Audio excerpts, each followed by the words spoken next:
உங்களோட விஷயம் மட்டும் வெளியே வந்தா இந்தியா லெவல்ல ட்ரெண்டிங் ஆகும் போலயே. இந்த மாதிரி வேலைலாம் பார்க்கும்போது நம்மளை விட ஸ்மார்ட்டா ஒருத்தன் வேலை பார்ப்பான்றத மறந்துட்டீங்களோன்னு கேக்குறான். ராஜாவும் கோவத்துல இதை எப்படி கண்டுபிடிச்சீங்கன்னு கேட்க, என்ன சார் இன்னும் திமிரு குறையாம பேசுறீங்க? ஐயோ மாட்டிக்கிட்டமே. இவங்கிட்ட இருந்து எப்படி தப்பிக்க போறோன்ற பயமே இல்லையா உங்களுக்கு? இப்ப முரளிய பாருங்க எப்படி பயந்து போயிருக்காரு. குத்தமுள்ள நெஞ்சு எப்படி குறுகுறுக்குது பாருங்க. ஆனா இங்க அப்படி இல்லையேன்னு சொல்ல, சரி சார் எப்படி கண்டுபிடிச்சீங்கன்னு பணிவா கேட்டதும், நீங்க முரளியோட பேரை ட்ரெஸரி அக்கவுண்டிங் டிபார்ட்மெண்ட்ல சேர்த்திருக்கீங்க. ஆனா டிஎன்எஸ்ஆர்பில சேர்க்க மறந்துட்டீங்க. இன்னொரு முக்கியமான விஷயத்தையும் மறந்துட்டீங்க. காவல்துறை ஆப்ல முரளியோட பேரை சேர்க்கல. அங்க இருந்து தான் எங்க சந்தேகமே ஆரம்பிச்சதுன்னு சொல்றாரு. ராஜாவும் இப்ப எதுக்கு சார் இந்த ஆராய்ச்சி? இதனால உங்களுக்கு என்ன ஆதாயம் கிடைக்க போகுதுன்னு கேட்க, உங்க விஷயத்தை வெளியே சொன்னா இந்த ஸ்டேஷனுக்கோ எனக்கோ இல்ல இந்த டிபார்ட்மெண்ட்டுக்கோ எந்த பிரயோஜனமும் இல்ல. ஆனா உங்களுக்கு பெரிய இழப்பு இருக்கு. அதனால அதுக்கு என்ன விலையோ அதை கொடுத்துட்டு போங்கன்னு சொல்றான். ராஜாவும் பேரம்லாம் பேசி 15 லட்சத்துக்கு மேல என்னால ஒரு பைசா கூட கொடுக்க முடியாதுன்னு சொன்னதும், ரொம்ப நல்லது டீல் ஓகே.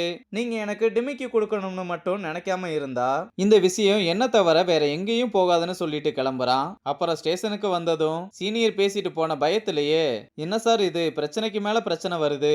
என்னால இனிமேல் உங்களுக்கு எந்த கஷ்டமும் வேணாம். நான் வேணும்னா நார்த் இந்தியா பக்கம் போயிரவான்னு புலம்பிக்கிட்டு இருக்க, ராஜா சிரிச்சுக்கிட்டே எல்லாத்தையும் கேட்டுட்டு, துன்பம் வரும்போது சிரிக்கணும். அப்படி சிரிச்சோம்னா அந்த துன்பத்தையே ஜெயிக்கலாம்னு திருவள்ளுவர் திருக்குறள்ல சொல்லியிருக்காரு. நீ கேள்விப்பட்டது இல்லையான்னு கேட்க, சார் இந்த திருக்குறள் கிளாஸை விட்டுட்டு இந்த பிரச்சனையை எப்படி சமாளிக்கலாம்னு ஒரு வழியை சொல்லுங்கன்னு கேக்குறான். டே அவன் யோக்கியமானவனா இருந்தா இத கண்டுபிடிக்க சொன்னவங்கிட்டயே போய் சொல்லியிருக்கலாம்ல.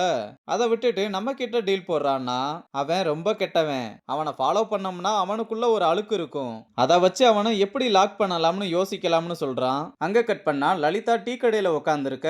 அப்ப ஸ்வேதா வந்து என்ன இன்னைக்கு பயங்கர சந்தோஷமா இருக்க, அப்படி என்ன நடந்துச்சுன்னு கேட்டா, லவ் வந்தாலே அப்படித்தானேன்னு வெக்கப்பட, ஸ்வேதாவும் அது வந்து தான் ரொம்ப நாள் ஆச்சேன்னு சொன்னா, முரளி ஓகே சொல்லிட்டான்னு நடந்த எல்லா விஷயத்தையும் ரொம்ப சந்தோஷமா ஸ்வேதா கிட்ட சொல்றா. இங்க இன்னும் முரளி பயத்திலேயே இருக்க. அப்ப ராஜா அருணியா சின்ஹானியான்ற ஒரு லேடியோட கதையை சொல்றான். அவங்க ஒரு வாலிபால் பிளேயர். ஒரு நாள் ட்ரெயின்ல அவங்க போய்கிட்டு இருக்கும்போது குடிகாரன் ஒருத்தன் ஹராஸ்மெண்ட் பண்ணி அவங்கள ஓடுற ட்ரெயின்ல இருந்து தள்ளி விட்டுருக்கான். அதுல அவங்க ஒரு காலை இழந்து ஒரு வருஷம் ஹாஸ்பிட்டல்ல இருந்திருக்காங்க. ஆனா அந்த ஒரு காலை வச்சுக்கிட்டு எவரெஸ்ட் ஏறி சாதனை பண்ணியிருக்காங்க.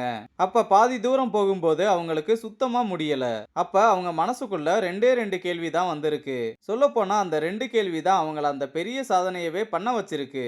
முதல் கேள்வி எதுக்காக இந்த பயணத்தை தொடங்கணும். ரெண்டாவது கேள்வி இந்த பயணம் முடியும் போது நம்மளுக்கு கிடைக்க போற அந்த மிகப்பெரிய சந்தோஷம். இதை நினைச்சுக்கிட்டு தான் அவங்க எவரெஸ்ட் ஏறி சாதனை பண்ணியிருக்காங்க. இப்ப எதுக்காக இந்த கதையை உன்கிட்ட சொல்லிக்கிட்டு இருக்கேன்னா, தெரிஞ்சோ தெரியாமலோ இந்த பயணத்தை நீ ஆரம்பிச்சிட்ட.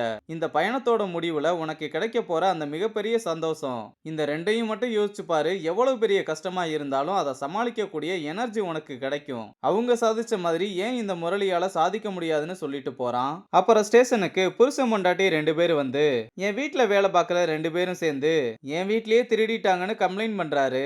கூடவே அந்த ரெண்டு பேரையும் ஸ்டேஷனுக்கும் கூப்பிட்டு வந்திருக்காரு. சரி என்ன காணாம போச்சுன்னு விசாரிச்சா, என் வீட்டுக்கு பின்னாடி தோட்டத்துல மியாசாகின்ற ரெண்டு மாமரம் வச்சிருக்கேன். அதுல நல்லா பழுத்த பழங்களை பறிச்சுட்டு வந்து என் வீட்டுல வச்சிருந்தேன். மொத்தம் 8 மாம்பழம் 3 கிலோ வரும். விலை 3 லட்சம் ரூபாய். இப்போ ஒத்த மாம்பழத்தை கூட காணோம். எனக்கு இவங்க மேலதான் சந்தேகமா இருக்குன்னு சொல்றாரு. இதை கேட்ட ஜீவாவும் 3 கிலோ மாம்பழம் 3 லட்சம் ரூபாயா? எங்களை பார்த்தா என்ன வேலை இல்லாத மாதிரி தெரியுதா? ஒழுங்கு மரியாதை வெளியே போயிருங்கன்னு சொல்ல, சார் இது ஒன்றும் சாதாரணமான மாம்பழம் இல்ல. அது மியாசாகி மாம்பழம், ஜப்பானை சேர்ந்தது. அந்த மரத்துக்கு இன்சூரன்ஸ் கூட போட்டு வச்சிருக்கேன். நீங்க வேணும்னா இத பத்தி இன்டர்நெட்ல சர்ச் பண்ணி பாருங்கன்னு சொல்ல, ஜீவாவும் சர்ச் பண்ணி பார்த்து ஷாக் ஆயிட்டு, என்னங்க கிலோவே 2 லட்சம் ரூபாய் போட்டிருக்கு. 2 லட்சம் ரூபாய் கொடுத்து யாரு வாங்குவாங்கன்னு கேட்டா, சார் அதெல்லாம் வாங்கி சாப்பிடுறதுக்கு எக்கச்சக்க பேர் இருக்காங்க. அதை எப்படியாவது கண்டுபிடிச்சு கொடுத்துருங்கன்னு சொல்ல, இத ராஜா சாரோட ஸ்டைல்ல தான் கண்டுபிடிக்கணும்னு வீட்டுல வேலை பார்த்த ரெண்டு பேரோட பாடி லாங்குவேஜை அனலைஸ் பண்ணி, நான் உறுதியா சொல்றேன் இந்த ரெண்டு பேர்ல இவங்க தான் அந்த மாம்பழத்தை எடுத்திருக்காங்க. வந்ததுல இருந்து அவங்க பதட்டத்துல காலை கீழே தட்டிக்கிட்டே இருக்காங்க. நடுக்கம் தெரியக்கூடாதுன்னு கைய ரெண்டையும் இறுக்கமா பிடிச்சுக்கிட்டு இருக்காங்க. இந்த பொண்ணு அப்பத்துல இருந்து நெகத்தை கடிச்சு கீழே கீழே துப்பிக்கிட்டே இருக்கு. கூட்டி கழிச்சு பார்த்தா கணக்கு கரெக்டா வரும்னு சொல்ல, அப்ப ராஜாவும் முரளியும் ஸ்டேஷனுக்குள்ள வந்து என்னாச்சுன்னு கேட்க, ஜீவா விஷயத்த சொல்லி நான் அந்த அக்யூஸ்டையுமே கண்டுபிடிச்சிட்டேன். இப்ப மாட்டிக்கிட்டோன்ற பயத்துல தான் இந்த அம்மா அழுதுகிட்டு இருக்காங்கன்னு சொல்ல, ராஜாவும் அவங்க 2 பேரையும் பார்த்துட்டு, இவங்க 2 பேரும் இந்த திருட்ட பண்ணல.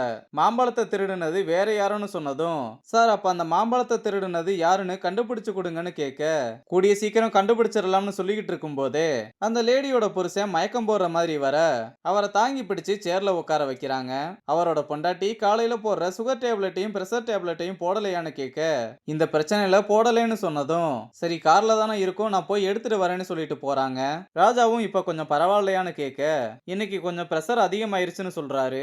அப்ப அவரோட பொண்டாட்டி வந்து, என்னங்க எப்பவுமே யூஸ் பண்ற டேப்லெட் எதுவுமே இல்லாம இன்சுலின் மட்டும் தான் இருக்குன்னு கேட்க, பரவாயில்ல குடுன்னு அதை வாங்கிட்டு வாஷ்ரூம் போறாரு. அப்ப ராஜாவும் முரளிக்கு செய்கை காமிக்க, அவரோட பொண்டாட்டி கிட்டையும் அவங்க வீட்டுல வேலை பார்த்த அந்த 2 பேர்கிட்டையும் அன்னைக்கு எக்ஸாக்டா என்ன நடந்துச்சுன்னு விசாரிக்கிறான். அப்புறம் ராஜா கிட்ட வந்து ஒரு பேப்பர் துண்டை கொடுக்க, ராஜாவும் அதை வாங்கி கவிஞன் கிட்ட கொடுத்து மெடிக்கல் ஷாப்ல இந்த மெடிசின்ஸை பத்தி கொஞ்சம் விசாரிச்சுட்டு வர சொல்லி அனுப்புறான். கவிஞனும் அவர் வழக்கமா பிரஷர் சுகர் டேப்லெட் வாங்குற மெடிக்கல் ஷாப்ல விசாரிச்சுட்டு, அவர் எப்பவுமே சுகர் டேப்லெட் தான் யூஸ் பண்ணுவாராம். ஆனா நேத்து நைட்டு மட்டும் அவசர அவசரமா இன்சுலின் இன்ஜெக்ஷன் வாங்கிட்டு போயிருக்காருன்னு சொல்றான். அப்ப முரளியும் வந்து நம்ம நினைச்சது கன்ஃபார்ம் தான்னு சொல்ல, அப்புறம் எல்லாரையும் கூப்பிட்டு, என்ன சார் சுகரை வச்சுக்கிட்டு நீங்களே உங்க ஜப்பான் மாம்பழம் 8 சாப்பிட்டு இருக்கீங்க, அப்ப சுகர் ஏறாம என்ன சார் செய்யும்னு சொல்ல, என்ன சார் சொல்றீங்க, நாங்களே மாம்பழத்தை எடுத்துட்டு நாங்களே கம்ப்ளைண்ட் வந்து கொடுப்போமான்னு கேட்க, அப்ப முரளி தான் உங்க வீட்டுக்காரருக்கு ரொம்ப நாளாவே அந்த மாம்பழத்து மேல ஒரு கண்ணு, நீங்க தூங்குன நேரமா பார்த்து ஒன்ன மட்டும் எடுத்து சாப்பிட்டுருக்காரு. என்ன பண்றது, டேஸ்ட் ஒட்டிக்கவும் இன்னொரு மாம்பழம்னு எல்லா மாம்பழத்தையும் முடிச்சிட்டாரு. இந்த விஷயம் உங்களுக்கு தெரிஞ்சா திட்டுவீங்களோன்னு பயந்து வீட்டுல வேலை பார்க்குற இவங்க 2 பேர் மேல பழிய தூக்கி போட்டு அந்த எஃப்ஐஆர் காப்பியை வச்சு இன்சூரன்ஸ் கிளைம் பண்ணலாம்னு உங்களை இங்க கூப்பிட்டு வந்திருக்காருன்னு சொன்னதும், அவர் பொண்டாட்டி அவரை போட்டு அடி அடின்னு அடிச்சிட்டு, சார் அவர் ஏதோ தெரியாம பண்ணிட்டாரு, தயவு செஞ்சு அவரை மன்னிச்சுக்கோங்கன்னு சொல்ல, என்ன அவ்வளவு ஈஸியா சொல்லிட்டீங்க, வீணா 2 அப்பாவி மேல பழிய போட்டிருக்கீங்க, இப்ப அவங்களுக்கும் நியாயம் கிடைக்கணும், நீங்க தொலைஞ்சதா சொன்ன அந்த மாம்பழத்தோட விலையை அப்படியே இவங்களுக்கு ஃபைனா கட்டிருங்க, இல்லனா உங்க வீட்டுக்காரர் மேல எஃப்ஐஆர் போட்டு உள்ள தள்ளிடுவேன்னு சொல்ல, பொண்டாட்டியும் பயந்து இல்ல சார் நான் பணத்தை கொடுத்துடுறேன்னு சொன்னாலும், அவங்க வீட்டுல வேலை பார்த்த அந்த 2 பேரும், இல்ல சார் எங்களுக்கு அந்த காசெல்லாம் வேணாம், நாங்க எந்த தப்பும் செய்யலன்னு நீங்க நிரூபிச்சதே ரொம்ப சந்தோஷமா இருக்கு, நீங்க இதை கண்டுபிடிச்சதே போதும்னு நன்றி சொல்றாங்க. ராஜாவும் அவங்களுக்கு ஆறுதல் சொல்லி அனுப்பி விட்டுட்டு, இன்னொரு வாட்டி நீ இப்படி பண்றத பார்த்தேன் துவச்சு தொங்க விட்டுருவேன்னு வான் பண்ணி அனுப்புறான். அப்புறம் முரளி கிட்ட, பாத்தியா எந்த வேலைக்கு போனாலும் சரி இந்த வேலையில கிடைக்கிற நிம்மதியும் திமிரும் எந்த வேலையிலையும் கிடைக்காது, இந்த ஃபீலிங்காக எவ்வளவு பெரிய ரிஸ்க் வேணும்னாலும் எடுக்கலாம் புரியுதான்னு கேட்க, முரளியும் உண்மைதான் எவ்வளவு ரிஸ்க் வேணும்னாலும் எடுக்கலாம்னு சொல்றான். இங்க ஐரா அவனோட அல்லக்கைங்க கிட்ட, அந்த ராஜா சஸ்பெண்ட்ல இருந்துகிட்டே நம்ம கண்ணுல விரல விட்டு ஆட்டிட்டான், எங்க போச்சு இந்த குருதிக்காட்டு குமாரர்களோட வேகம் விவேகம் கோபம் எல்லாம்னு திட்டிட்டு சங்கிலி சண்முகன்ற ஒருத்தனை வர சொல்லி இருக்க, அவனும் அங்க வந்ததும் எனக்கு ஒரு முக்கியமான வேலை நீ பண்ணணும்னு சொல்ல, அதை விட என்னன்னு எனக்கு முக்கியமான வேலை இருக்க போகுதுன்னு என்னன்னு கேக்குறான். ஐராவும் அவங்கிட்ட எதையோ பண்ண சொல்லிட்டு, எவ்வளவு முடியுமோ அவ்வளவு இறங்கி அடி, நீ பண்ற விஷயத்துல அந்த ராஜா பையன் வெளியே தலையே காட்டக்கூடாதுன்னு சொல்ல, அவனும் சிறப்பா பண்ணிடுவோம்னு சொல்றதோட இந்த எபிசோட முடிச்சிருக்காங்க.